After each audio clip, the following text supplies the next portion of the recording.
Okay, we're on the air now with Jane McDonnell, the Executive Director for the Online News Association, where you've been for 8 years. Am I right about that? That's right. And you'll be retiring at the end of this calendar year. I believe that's the date, right? That is true. Okay. And I'm not going to go into a lot of detail about your background because our students in the class have a lot of that and links to some of the background that you have in our classroom materials. And as I mentioned, the students sent in questions to ask me to pose for them. So I'll get to those and I'll get to some of the questions that I had. But I actually do want to start with one of them that I think is better than some of the questions that I had suggested myself. Logan asked a question that I think you'll enjoy answering. Can you talk about the difference during the time you've been at ONA and perhaps before that, the difference in the way traditional print media organizations have used digital media versus those that were founded exclusively as digital news organizations? Talk a little bit about the differences in the way they run their business, the way they operate, that sort of thing. Yeah. I sort of have some insight to that as I grew up as a print journalist, like many of us did, including you. What I saw, at least on the front lines, and then later as I moved into the digital world almost exclusively, was sort of this period of almost like the 7 stages of death, where there was denial and a little bit of anger, and then basically acceptance. And I think what I saw initially when I was working at Night Rider Tribune, and that was a very interesting place to be, because it was bridging the gap for print newspapers and bringing them into the online world very slowly. And you got to see a little bit about how newspapers and print were responding to it. A lot of them were very excited by it, and I think really happy to be diving into it and trying to figure it out. Other people were scared about the implications of it, not just the ethical implications and bridging the excellence in journalism gap. How do we keep journalism wonderful and move it to the web? But also scared about the technology piece of it, which of course was a little overwhelming for everyone. And I think that lasted for a good 15 years, probably much longer than it should have, where there was just too much of a fight against it. But then I think once folks who were a little bit older like me, who really were excited by it and tried very hard to figure out how this was all going to work, and maybe even be in the front lines of trying to figure out how it was going to work. And also younger folks started coming into it who were digital natives or who at least had grown up mostly as on the computer. It became like a really almost everyday new thing. I mean, changes happen just pretty much daily. If you like that sort of thing, great. For a lot of print newspapers, I think it was difficult, and the business models kind of showed that. I think that was kind of the proof of the pudding in a lot of ways. There was a real reluctance to give up on advertising, classified advertising, and then they had to, because it was just cut into by search engines and online career sites. And then I think from there, the monetary issue, the economic issue, really moved people, forced people to move. And what I'm seeing now is that there are newspapers, and I'm not just talking about the major ones like the Post and the Times and the Wall Street Journal, all of whom are figuring it out in their own way, and I think having really good success. But there's smaller newspapers that are, I think, a lot more nimble now, and trying to be a lot more nimble, and really trying different forms of revenue generation, and also trying very hard to come up with ways to reach their readers that they hadn't done before. So I'm not sure if that answers the question, but I do see a lot of success and a lot of movement. The other thing that I see that, and I was talking to Pointer about this one, I did a story when I announced that I was leaving, is that there was almost sort of a triage kind of approach that ONA took in the very beginning when I first came in 2008, which was, let's try to get everybody trained up. Let's try to get everybody into the technology and learn it, because that's the first thing they have to do. And now I notice it's much more of a future kind of approach that we're taking as far as training goes. We're looking down the road at what new technology is out there, what new economic models are out there, and people are really interested in that and are helping us because they're way ahead of the curve too. There's some people way ahead of the curve, and some of those people are at print and more what you call legacy media companies. And so you talked a little bit there about that sort of 15-year lag where it took a long time for legacy media companies, newspaper companies that were adapting to figure out how to adapt. Meanwhile, we had all these sort of digital native organizations that didn't have the ball and chain of a print organization to try to protect. And I mean, have you sort of been able to contrast how well one versus the other has done, or are they all kind of on an even playing field at this point? Yeah, I think most of them are because, you know, let's face it, a lot of the startups who really had great ideas haven't been successful for one reason or another. And I think this is just this period of experimentation and try and fail that is a very healthy thing. I think even from the outside, it may not look like that. It may seem as though you're fumbling and, you know, trying hard to find the Holy Grail. But I think everybody's kind of realized there is no magic bullet. There's no Holy Grail. You have to just figure out what works for your community, for your newsroom. It's different. There's a different culture almost in every city in the United States, and people are becoming much more cognizant of the fact that they have to listen to what their communities are asking for. They also have to be where their communities are. They can't just dictate where they're going to be put the news, and then people are going to find it somehow magically.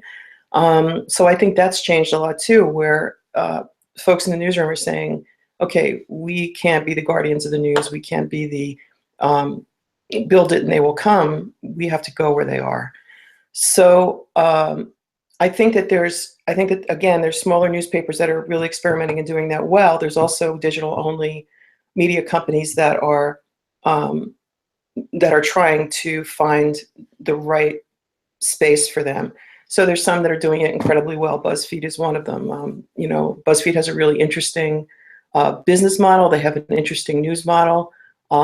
They are social. They are mobile. They are building all of their products for each of the social platforms. So they're not just saying one size fits all. They have their, you know, cats and LOL and everything else, and then they have true investigative journalism that they're trying to do more of. And that's I think to me, that's a real experiment. That's a real 21st century, maybe 22nd century, you know, kind of a media model. This actually might be a good time for you to talk about the membership of the Online News Association a little bit. We talked just for a minute before we started this that I haven't been to the ONA conference in a long time, and my memory of it is that it was heavily dominated by these legacy news organizations. Mm-hmm. I'm interested to know, are organizations like BuzzFeed or Mashable or Huffington Post or, you know, some of these non-legacy, we'll say digital native type companies, are they members now of ONA? And how does everybody play in the pool together? Yep.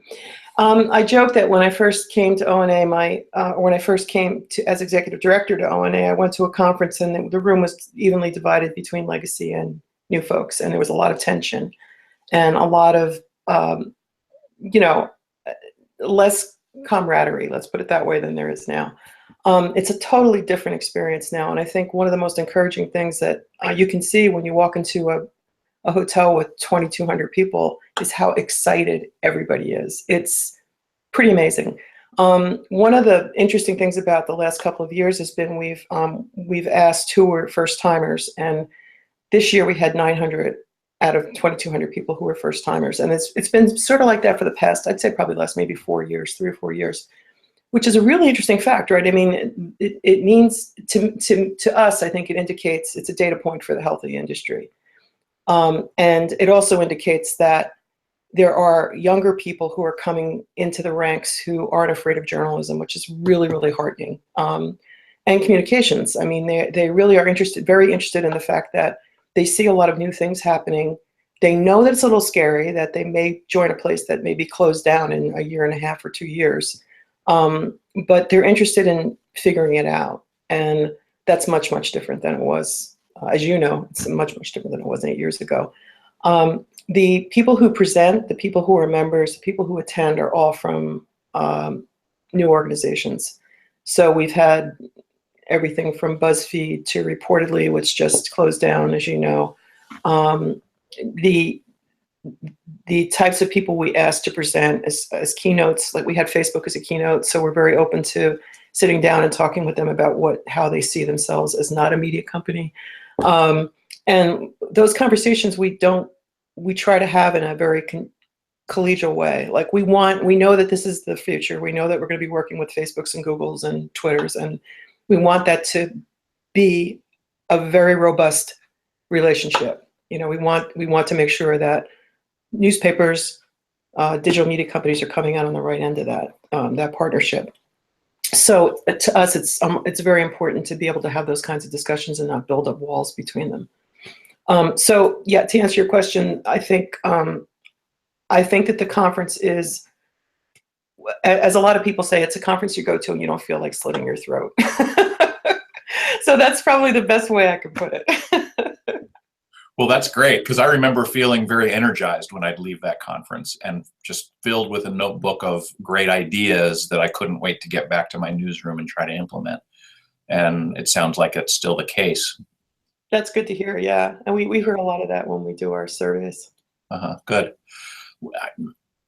From your perch, then, have you seen business models sort of come and go, or have you seen business models that look promising now, but or maybe looked promising then and less so now, or vice versa?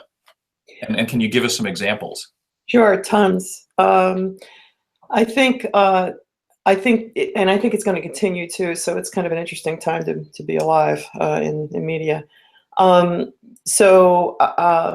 Advertising, which used to just be called advertising, is now called native advertising. You know, there's the ability for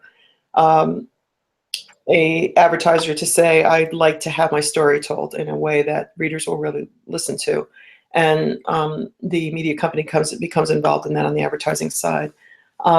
There's paywalls, and then there's not paywalls. There's subscribers, and then there's not subscribers. There's and I'll go to BuzzFeed again, because they're doing something really interesting in that they're sort of learning as they're going and taking that data and putting it back into how they advertise, or how they draw advertisers, how they can make money. And that's a whole nother different form. I think that a combination of those things may work for some companies. Just one of those may work for some companies. Again, going back to the Wall Street Journal, New York Times, and I think the Washington Post are all, to varying degrees, having success with paywalls and having success with digital subscriptions and how they work those.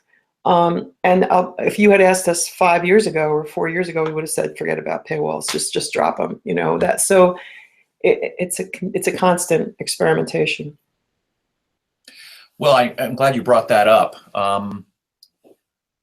Our last hangout was with Kathy Best, formerly of the Seattle Times, now of the Missoulian, and she's a colleague of mine previously from the Post-Dispatch, and we talked a little bit about the content issue.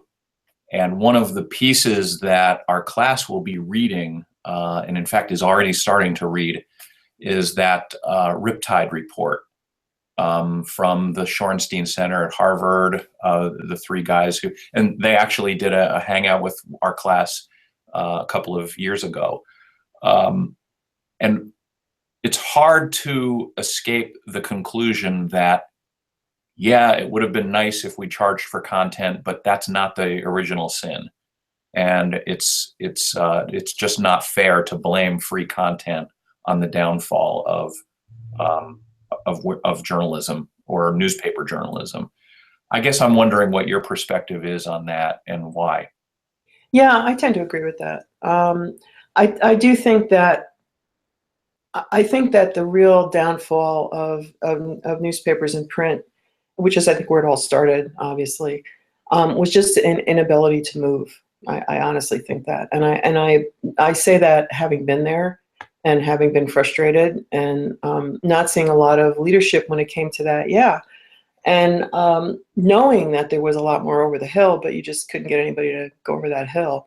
So I don't think free content is the issue. I think it was if everyone had chipped in, if there hadn't been a real competitive aspect to print media, as of course, was what made it good, which is you're competing against your whoever the person the entity is that you're competing against. But at the same time, that was really unhealthy because there was a sense that each media outlet was fighting by itself. And there wasn't a coalition or a consortium that got together and said, look, this is happening and we need to figure it out, until much, much later. And even then it was, trying to figure out how do we work with Google, or how do we work, to kind of feed the beast. And I think that's really what the issue was. I think it started too late.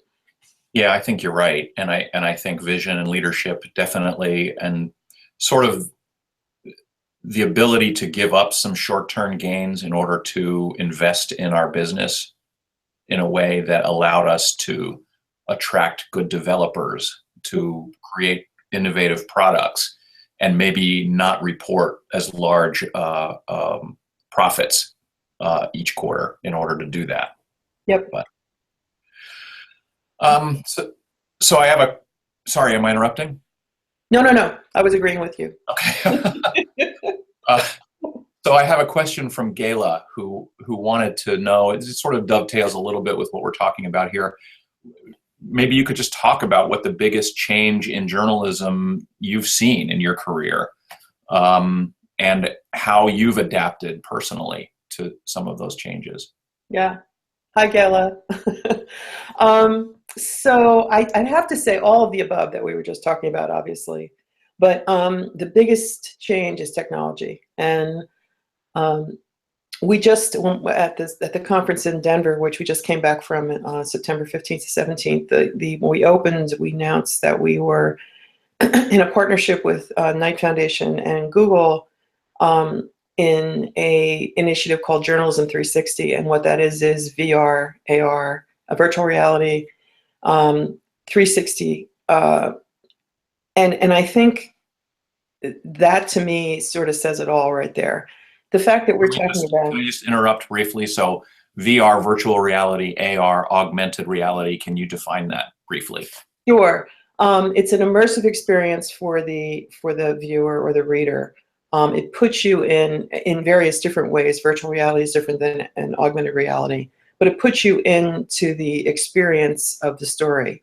So just as a quick example, Noni de la Pena, who was a sort of a pioneer in this, and we had her at the San Francisco conference in 2000 and I want to say 2009, if it was that long ago. She did a virtual reality experience which put people into an LA food bank where a gentleman had fallen and actually had a heart attack on the ground. And people around him were trying to help, but they were stepping over him because they needed to get to food. And she set up her equipment in this space, huge helmets, out like this. People were getting dizzy from wearing them. They had to sit down. They became emotional from watching what they were watching, because you literally, when you turn your head, you were in that space. You could see exactly what those people were seeing. A very effective, if balky, way of telling a story at that time. And now the equipment has become, of course, much more streamlined. There's Google Glass or Google Goggles. I'm sorry, Google Cardboard. I'm mixing it up with the glasses, which now are no longer there. Google Cardboard, which the New York Times has done some experimentation with. And literally in the last 4 or 5 years, that equipment has totally changed. And it's going to change even more, so it's going to become very easy to keep it in your pocket. And I think more media companies are going to be experimenting with it. It brings up a whole series of really interesting ethical issues. Who owns that story? You're telling someone's personal story. Are you injecting them into that story? as well as many other questions. But to me, that is the biggest change I have seen. And I think all of that is extremely exciting. From my point of view, I think I've always been like this, and I think a lot of the people who are involved in online journalism are that way too, is you're very excited and curious about what the next thing is, and you just really want to learn about it. And how do you figure out how to use it? How do I use this great thing? And then if there's issues with it, you sort of have to face those. You can't just shove them under the rug. You have to figure out how do you solve them. If it's worth keeping, then how do you deal with it? So those two things in tandem, I think, have been the biggest changes I've seen. First of all, the technology that's come up, and then the willingness and the smarts to say, okay, Twitter has its issues, social media has a lot of issues, but people are using it and it's not going to go away. So let's figure out how we're going to use it as a tool for journalism. Those two things have changed a lot. It's interesting because I think you and I share a mindset about this. You know, I've always been very curious about the next thing, and so I'm the guy that will try to pick up my phone and figure something out, or get online and poke away at it, or find somebody who can help me. Mm-hmm. And I'm curious to know if your experience is that, were you surprised to find as many colleagues who were not that way, who were resistant to some of this change and this technology, and not willing to kind of let their intellectual curiosity guide them into learning more? Yeah, I think I was a little surprised by it, but at the same time, you know, as I said, I grew up in newspapers, and that's a very special breed of people. You love them, and you know, you just want to kill them. They're the journalists who I was in the print world with, just the greatest people in the world, and you want them next to you in a story, and you want them next to you when you're covering something. But at the same time, it was that's all they were really focused on, and they wanted things to be as simple as they can, so they could do that because they did it really well.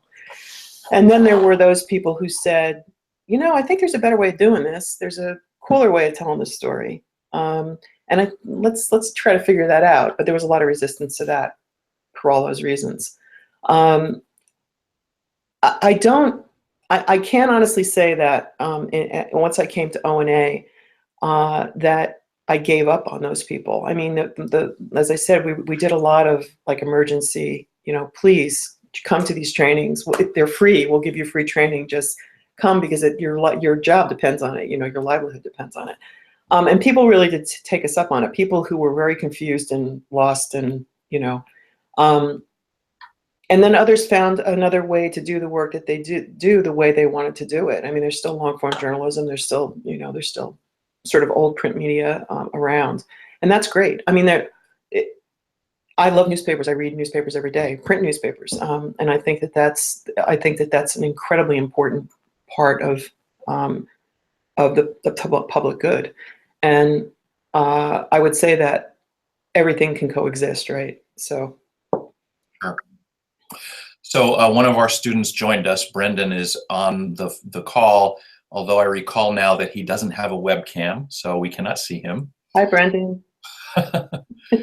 And I'll ask one of the questions Brendan sent. So there you go. Hello. What are some of the common mistakes you've found online journalists making during the course of our evolution in this realm? Oh, tons. I think if I had to, and I think they were honest mistakes for the most part. I mean, I think this was just a matter of trying to keep up with the 24/7 news cycle in the beginning, and then trying to keep up with the onslaught of social media, and trying not only to verify your own information, but verify the information that was coming out at the same time as your story, and knowing that it was almost a losing battle. I think that's probably the biggest thing. Social media verification has been and still is. I mean, all you had to do was watch the debates last night and follow Twitter or Facebook or Snapchat. So much misinformation gets thrown around. You could spend your whole evening just retweeting a tweet and saying this is not true, and here's why. So I think that is probably the biggest error, if I can even call it that. I think it's that that journalists initially didn't know how to kind of put their arms around that, and I think there's a lot more happening with that. Storyful is a verification company, reportedly, which closed, unfortunately, but it was doing an amazing job at verifying, especially international, when something news would break internationally. I think that that will happen more and more, and I think Twitter and Facebook are taking it much more seriously. They're not. They're going about it in different ways, and I don't think they found just the right way of handling it yet. But I do think that they're understanding that they need to be accurate too, in order to be, effective. Especially as more people use Facebook Live, and Twitter has live feeds now too. So all of that is really important.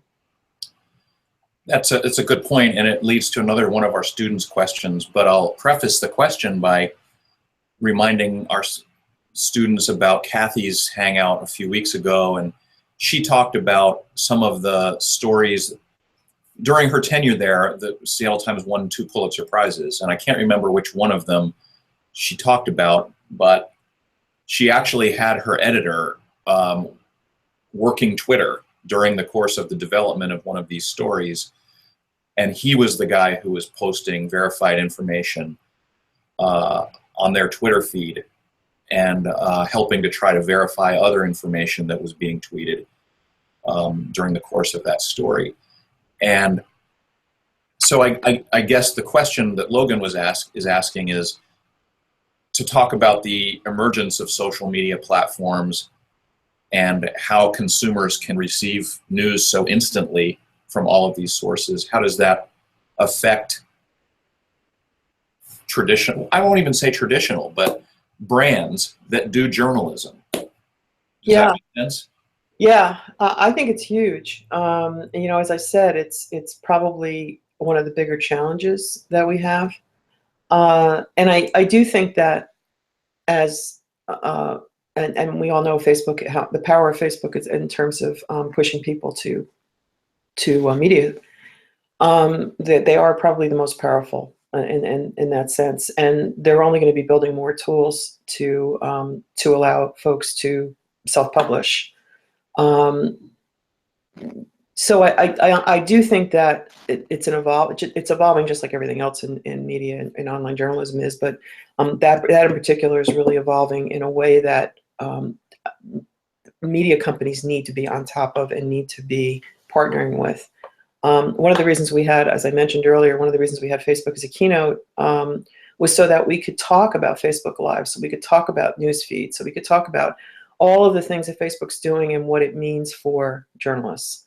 And not only what it means for journalists, but how can journalists, where is the conduit that journalists can work with you to make sure that these things are happening in ways that allow users to know when they're looking at something that it's real, that it's accurate.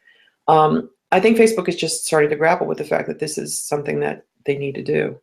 And you saw. I'm sure maybe Brendan did not see this, but was Brendan the one who asked that question? I'm sorry, it was someone else. That was Logan. Logan might have seen that Facebook is going back and forth and having a lot of issues with the folks who are working their algorithm to make sure that they're posting what people want to see. And then they used editors, and then they went away from that, and then they started using kind of bots, and that didn't end well. So I think that social has become so much more than just a tweet, or it's now pretty much the way that people get their information. Well, and that speaks to the other half of Logan's question that I didn't ask: how traditional, or I keep using that word, and that's not the one I mean. How I'll say news organizations, legitimate news organizations, monetize the work that they do in a world where information can get shared instantly, and you can't necessarily be sure about the veracity of it. Yeah. Yeah, we mentioned a few of the models, the business models before. But there also is now partnerships with Facebook. So Facebook is, paying, sort of news outlets for how much they provide in terms of news. And I think that has not everyone is comfortable with that, right? For obvious reasons.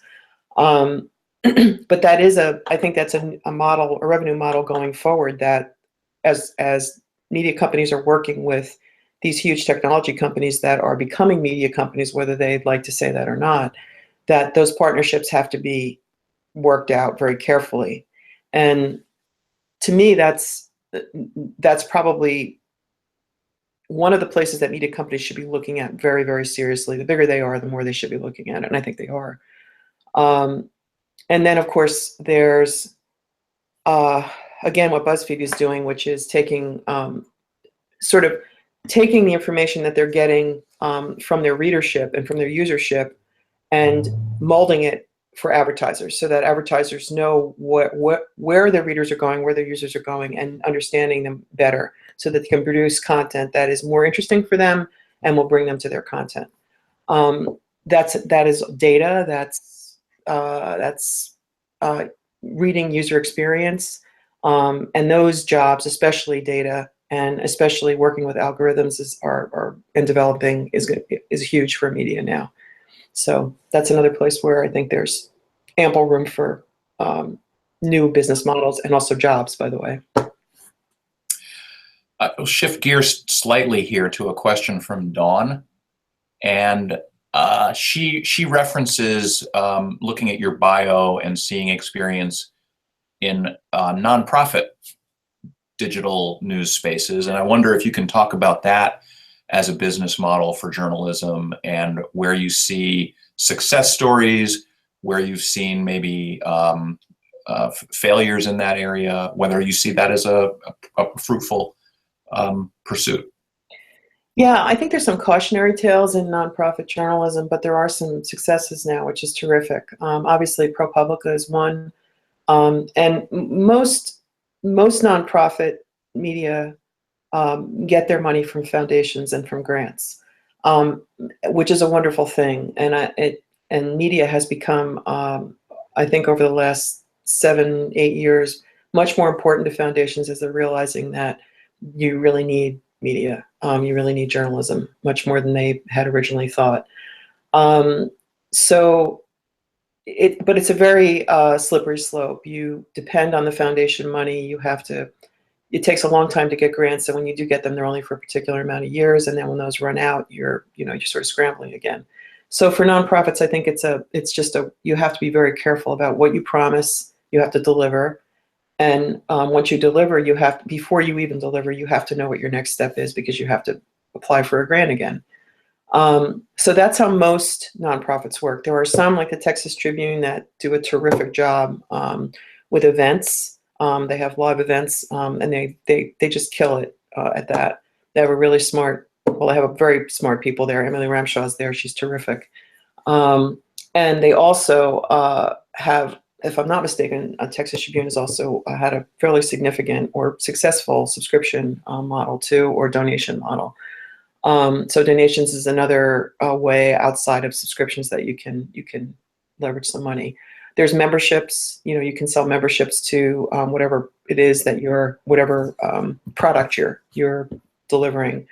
But I see, and then there's reportedly, right, Pierre Omidyar, who has a lot of money and who threw some of that money behind this group, very experimental, and then decided that this was no longer something he wanted to support and pulled the plug, pretty much overnight. So whatever his reasons were, that it happens. So I think it's just it's a terrific way to do really strong journalism and to concentrate and focus on investigative journalism that's not being done in some newsrooms. But it's also just something to go into with a kind of a caveat of you really have to look far ahead in the future. And by the way, ONA is a nonprofit, so it's sort of the same deal.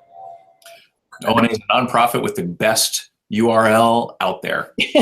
How ONA got that URL, but I can't take credit for that one. The guys who founded it were brilliant. So I hear you talk a little bit about the membership idea in a nonprofit journalism organization. So this is the idea that I'm interested in you because you're providing me information, but as a member, there's something that I'm going to get that non-members aren't going to get. Is that the idea? Yep. And what might those things be? When I worked at the Center for Public Integrity, I'm not even sure if they really still do this or not, but you had access to sort of white papers. There were, I think, we tried to start at least, there were sections of the website that were available only to you. There might be dinners, there might be meetings with folks who are working at that particular organization. There's a newsletter that maybe not everyone gets that you may be able to get. Or a magazine. They still do print magazines. All of that, you know, makes a member feel special. I think that I don't know the numbers on this at all, so I don't want to speak out of turn. But I don't think there's a lot of membership models now in media. I'd say probably that I would even imagine CPI doesn't do it anymore, but I might be wrong. I wonder if we could, again, shift gears a little bit and talk about apps versus desktop versus the mobile web. And can you talk a little bit about how you've seen that those platforms emerge and change and reprioritize in the course of the last few years as you've been watching this field? Yeah, I'd say probably the last year. It's crazy. It's changed so much, and you know, you can't even keep up anymore with all the apps that are out there. And Snapchat's kind of changed the game in a lot of ways. The push alerts that you get now are so much more sophisticated than they used to be, and there are organizations who are totally focused on that, who are doing a terrific job. I would say that anything to do with mobile is probably the way of the future. News is mobile, and news is going to be where people are. And it doesn't necessarily have to be a long, involved story or in-depth. It can lead you to something that is, but mostly people just want to see what's happening very quickly and decide on the fly whether they want to take the time at that moment to look further at it. So apps, mobile, desktop, even desktop. I mean, I wouldn't even, I don't know that I would even put desktop in the same category. I think it's mostly going to be, you can pull your phone out and you can just basically get every single alert that you need to let you know what you need to know that day. And I'm not just talking about news either. I mean, I think that's just across the board with everything, weather, health. You know, it's been pretty amazing. Just we had a meeting in London last year. Our first international conference was last year, and we had it in London, and we focused on mobile. That was our total focus, and that was it was just for me, that was eye-opening. The amount of time and effort that news organizations are putting into it, it's actually great. I'm really happy to see it, but it was surprising to me, without really knowing what the results are going to be, or whether they're going to be really making money from it. I think the advertising piece has always been a little wonky, and I think that's still getting worked out. It's difficult to get ads displayed properly and show up when you click on them correctly, and advertisers don't always like that. So but that's getting worked out, I think. It has to. I think that's, you know, kind of the end game. Who do you think is doing mobile really well in the news game, and why? I had to always go to BuzzFeed, sorry.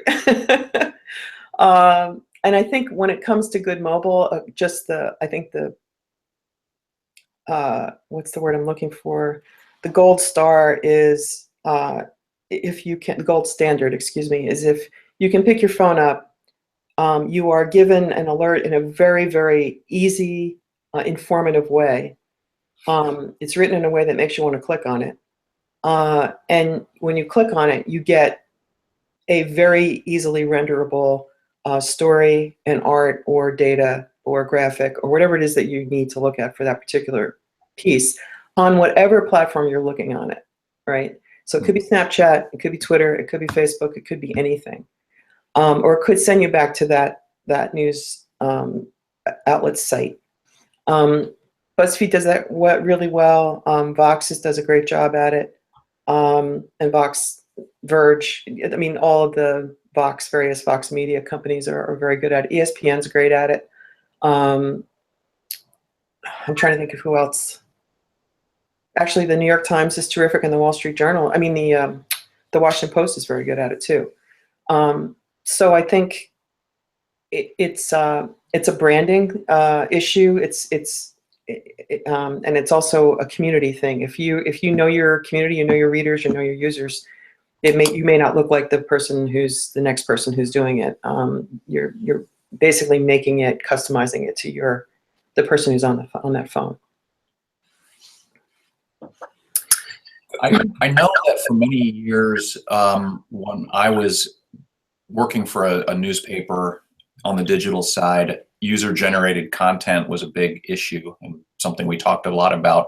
Is that still a big issue for the news organizations that go to ONA, and in what way would you say it's emerged as an issue, and how have organizations adapted? Yeah, that's changed a lot. Comments and both comments and user-generated content, excuse me. User-generated content, I think we still call it UGC, but it's not really that anymore because it's just so prevalent. It's sort of understood that if you're producing news now, the community is involved in some shape, form. Whereas before, I think it was always like, oh, what do we do with the community? What do we do with users? Now it's just, you're constantly testing things, which is good. I think it's really healthy. And comments, I think, have been the thing that I've seen the most back and forth on. Initially it was, we can't do this, it's crazy, why would we let people comment? Then it was, boy, people are crazy and we shouldn't be letting them comment. Then it was, the crazy people are taking over the comments and we can't do this anymore. And then it was trolls, and then it was, it came to a point, I think, where a lot of news organizations were spending so much time trying to moderate and deal with whatever the end result was of bad user form or bad comment form. And now I'm seeing the other side of this, which is a lot of people are closing down their comments site. I think it's probably going to change again. Somebody will figure out a way to do it that's probably a little bit more, what's the word I want to use here without sounding,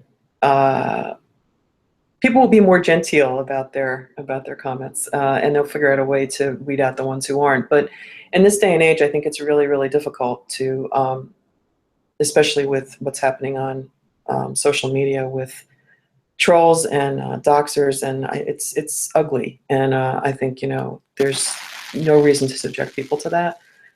So there has to be a way to figure out how to. Well, and I think beyond comments, I'm riffing on a question that Logan sent, by the way. He was asking about the UGC, and you talked about something that made me think about what Jeff Jarvis has written. We have to, and I think we are getting away from the idea that we're the news organization, and oh yeah, there's those users over there, and they do things, and that's great.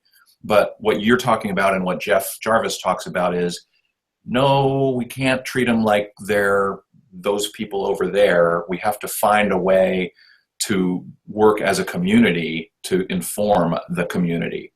Mm-hmm. And what we're doing isn't necessarily better than what they're doing, but there is a way for us to work together.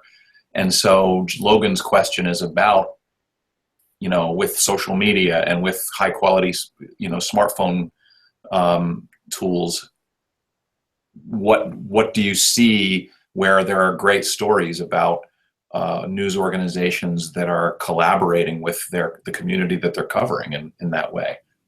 Yeah, there's a lot more of that now. I mean, so much that I can't even I don't know that I can even pick out like one stellar example of it. It's become sort of a, I think, almost an intrinsic part of what newspapers, or I'm sorry, media companies do, and they should, because you are a reflection of your community, right? You should be knowing what's happening in your community, not just to report on it, but to have it impact, you know, what your editorial standards are, what your editorials are, if you have editorials. I mean, you want that. So I think that there are so let me just get back to his question. I'm sorry, I'm going off the deep end here, but there are companies now, media companies, who are inviting the community into their newsrooms, who will have meetups, who will have surveys, who will have many ways for them to interact with their community, including making just the simple thing that started, I think, probably when we were younger, is linking the journalist's name to a contact information. You know, now of course, you know, there's Twitter handles and everything else is up there, but that was unheard of. You know, you didn't do that because you thought all you were going to get were phone calls from people who were really pissed off at you. So I think now it's exactly the opposite. It's reaching out to the community ahead of time before you do the story, and making sure that you're getting the viewpoints of those folks, and not just doing it by reaching out to them on social media, but reaching out to them way before that and getting them getting into a room with a entertainment value to it that just makes people feel more comfortable, and getting to know them before you actually need them. And I see a lot more media companies, smart media companies, doing that. Public radio is one, you know, they're terrific at that. Oh, sure. Yeah. So I've got just a couple of quick questions to, I think, wind this down. One of them is, what is it that you see that gives you hope for the business of journalism? Every conference, every year, that's what gives me hope. When I walk into the hotel, there's an energy that just kind of lifts the roof off the place. And when that stops happening, I think I'd start worrying. People are engaged. They're happy to see each other. They're learning from each other. I mean, the amount of information that's spread just in the hallways, never mind the presentations and the keynotes, which sometimes I think are almost superfluous to what's happening with the attendees. That's what makes me really excited. And you know, even though I'm leaving ONA, I really truly feel that that's not going to stop. I feel like you know, ONA started at exactly the right time for exactly the right reason, and I think like I constantly say, we just opened the door and people just came in. I mean, they just were looking for somebody to just start it, and that's what I think happened, and it seems to be growing. So, are there any specific things that you see coming out of this past conference or recent conferences that you say, yeah, wow, that's going to change the game? Yeah, every year there is something. I think the immersive journalism this year is something that I think is definitely going to change. It's already changing the game, and that's technology. There's always technology because we have a midway, and that's sort of for experimental folks who are just getting started. So startup media companies, but also startup technology companies will be there, and you just see something new every time you walk through. I think too, this is not technology and it's not journalism per se, but one thing I see which is really heartening is journalists are opening up their hearts as well as their minds in a way that is lovely. So that we've had a few keynotes that are more focused on empathy and diversity and what that really means and what it means when you're not accepting of that. And people are really engaged, which is not something that would have happened 10 years ago. People would have just been, why are we here? Why are we watching this? This has nothing to do with journalism. But they realize now it does, and with everything that's happening in the world, especially now, I think that there's a much more of an acceptance of the fact that newsrooms need to look more like the communities they're covering. We need to start planning for what is people think is the future, but is now, which is that our demographics are changing wildly, and It's not happening slowly anymore. And I think journalists are behind the curve in some ways, but very open to learning about it and very open to those demographic discussions that people used to fall asleep at. Are now the ones that they say, okay, yeah, I see this happening around me now, so I need to pay attention. So that, I think, is really, really important. So why now? Why are you hiring?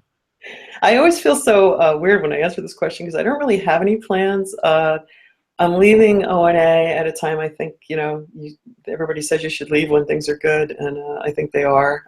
It's a strong organization, healthy financially.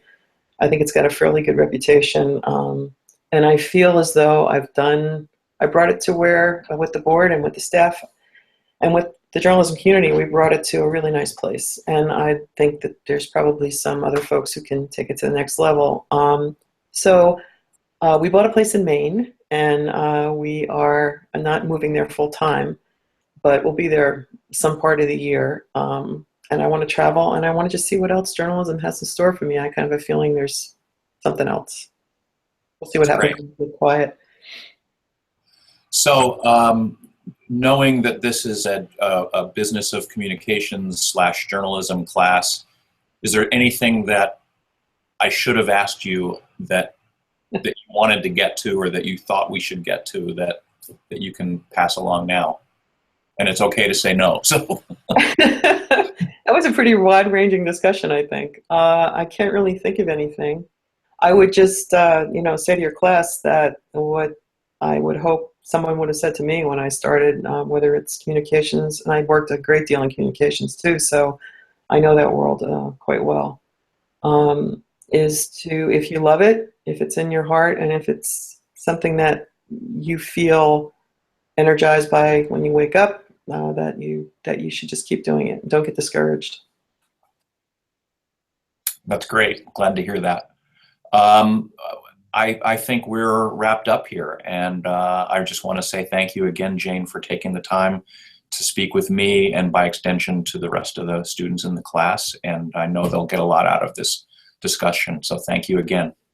Thank you very much. Thanks, Brendan. Thanks, Kurt. Take care. I'll send you a link to this when it's up on YouTube. Thanks. Great. Nice seeing you, Kurt. Bye-bye. Bye.